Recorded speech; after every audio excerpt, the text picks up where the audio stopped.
Došao unuk kod bake i kaže: Bako, ajde molim te sklopi oči. A zašto, zlato bakino? Zato što mama kaže da ćemo biti bogati kad ti sklopiš oči. Sretne mali Etiopljanin Deda Mraza, pa mu kaže: Deda Mraze, daj molim te jedan paketić. Ništa nisam jeo već 3 dana. A Deda Mraz će na to: ho, ko ne jede nije dobar, a ko nije dobar nema paketić. Mama, zašto svi kažu da ja imam velike noge? Ma nemaš, sine.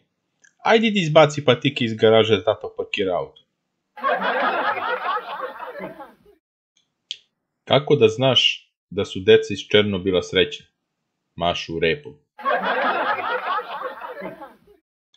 Prelazi dete ulicu i udari ga kamion, a na kamionu piše: plazma ti ne da odrasteš.